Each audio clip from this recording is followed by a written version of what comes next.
Assalamualaikum warahmatullahi wabarakatuh. Saya, Narulita Andriani, akan menyampaikan hasil analisis model penelitian Dick and Carey. Langsung saja. Di sini model Dick and Carey ada 10 hasil analisis. Yang pertama, ada analisis kebutuhan. Yang kedua, ada analisis pembelajaran. Yang ketiga, analisis pembelajaran siswa dan konteks. Yang keempat, merumuskan tujuan performan. Yang kelima, mengembangkan instrumen. Dan yang keenam, mengembangkan strategi pembelajaran. Yang ketujuh, mengembangkan dan memilih bahan ajar. Yang kedelapan, merancang dan melakukan evaluasi formatif. Yang kesembilan, melakukan revisi. Dan yang terakhir, melakukan evaluasi. Yang selanjutnya, hasil analisis yang pertama, analisis kebutuhan dan tujuan.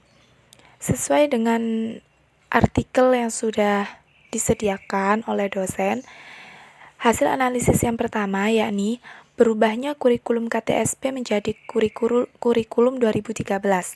Maka dibutuhkannya bahan ajar versi terbaru. Karena dalam kurikulum KTSP dianggap sangat membebani peserta didik dan dianggap tidak adil bagi guru PAI dan guru PKN.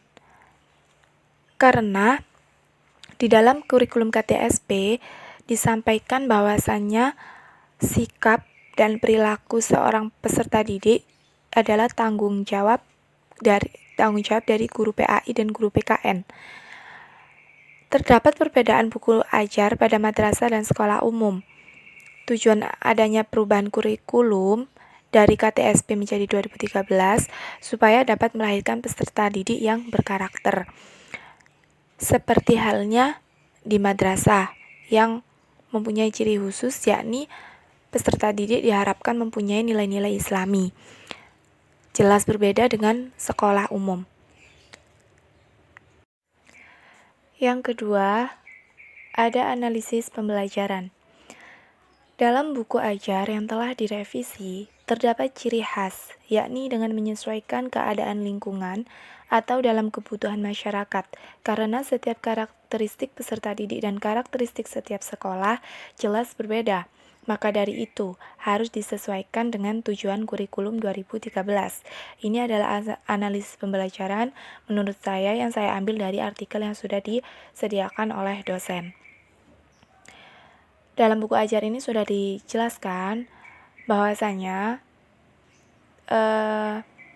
tidak semua karakteristik peserta didik itu sama. Pasti jelas berbeda.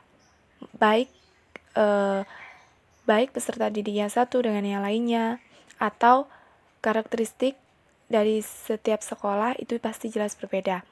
Maka dari itu, tujuannya itu disesuaikan dengan kurikulum yang baru atau kurikulum 2013. Yang selanjutnya, yang ketiga, hasil analisis pembelajaran siswa dan konteks. Dalam artikel yang disajikan, mengacu pada konsep buku ajar yang telah direvisi. Di kurikulum KTSP, pembelajarannya lebih dominan pada guru dengan menggunakan metode ceramah dalam penyampaiannya, yang memberatkan peserta didiknya untuk mempelajari pelajaran yang sangat banyak. Sedangkan dengan adanya perubahan dalam kurikulum 2013, yang mana di dalamnya peserta didik lebih aktif. Contoh seperti halnya mengobservasi mandiri dengan menemukan permasalahan yang kemudian dipecahkan secara berkelompok. Jadi, di dalam kurikulum KTSP, pembelajarannya itu bisa dibilang tidak efektif karena peserta didik hanya bisa diam mendengarkan ceramahan guru mulai awal sampai akhir. Dengan tidak aktifnya peserta didik, bisa jadi meminimalisir pemahaman peserta didik itu sendiri. Maka dari itu, adanya perubahan kurikulum 2013 ini karena kurang efektif itu tadi. Di dalam kurikulum 2013 sudah dirubah bahwasanya peserta didik lebih aktif daripada guru ajar. Jadi peserta didik dilatih agar lebih aktif. Contohnya seperti mengobservasi mandiri atau mencari permasalahan dan harus diselesaikannya dengan sendiri. Seperti itu. Yang keempat, hasil analisis merumuskan tujuan performansi untuk kerja. Dalam perancangan buku ajar tematik adalah untuk mengubah dan memberi sebuah pembeda buku ajar di sekolah madrasah Islami dan sekolah umum. Seperti halnya itu tadi, di sekolah madrasah harusnya mempunyai ciri khusus, yakni peserta didik harus berkarakter Islami. Harus beda dengan karakter peserta didik yang ada di sekolah umum.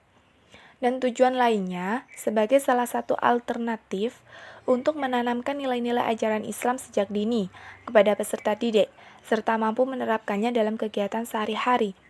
Jadi tujuannya peserta didik harus mampu menerapkan nilai-nilai ajaran Islam itu sejak dini agar terbiasa sampai dewasa. Seperti itu. Yang selanjutnya, hasil analisis yang kelima, mengembangkan instrumen. Buku ajar pada madrasah atau sekolah Islam harus berbeda dengan sekolah umum, yang mana buku ajar itu seharusnya memiliki ciri khas, yakni dikembangkannya dengan bernuansa Islami, agar dapat mengantarkan peserta didiknya untuk berkepribadian Islami.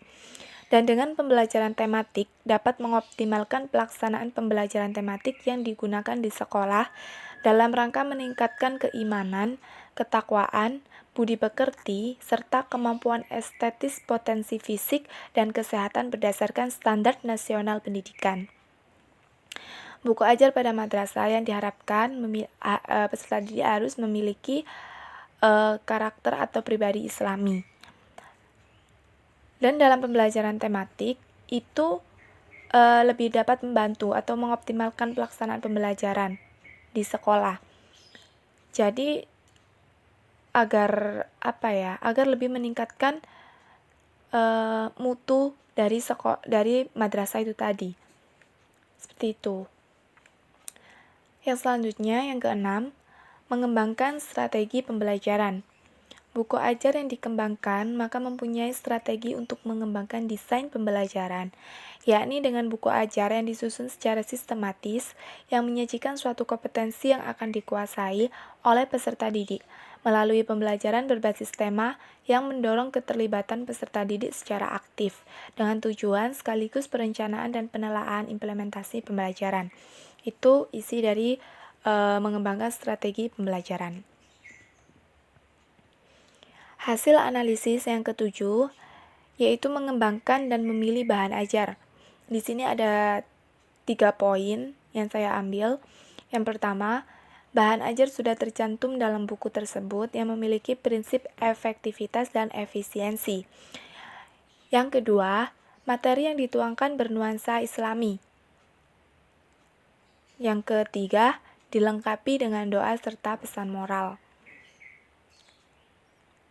Yang kedelapan, yang selanjutnya hasil analisisnya merancang dan melakukan evaluasi formatif. Penilaian para ahli buku tersebut mendapat kualitas yang baik, dikarenakan hasil validasi diperoleh dari ahli materi sebesar 86,7%. Ini buku ajar tematik integral. Sedangkan buku ajar tematik terpadu mendapatkan nilai 90% atau layak digunakan. Yang terakhir, analisis yang selanjutnya, yang ke-9, melakukan evaluasi sumatif. Penilaian independen mengacu pada buku ajar tematik terpadu. Penilaian dari siswa menyelesaikan soal memperoleh hasil belajar mencapai 87,05 lebih baik dibandingkan dengan pretest. Rata-rata penilaian siswa terhadap semua komponen mencapai 85,9% melalui instrumen angket. Jadi di sini penilaiannya itu dilakukan secara keseluruhan, bukan per kelas atau perangkatan atau intinya ini keseluruhan, tidak sebagian. Ya, seperti itu. Itulah penyampaian dari saya tentang hasil analisis. Terima kasih dan mohon maaf apabila terdapat salah kata. Saya akhiri. Wassalamualaikum warahmatullahi wabarakatuh.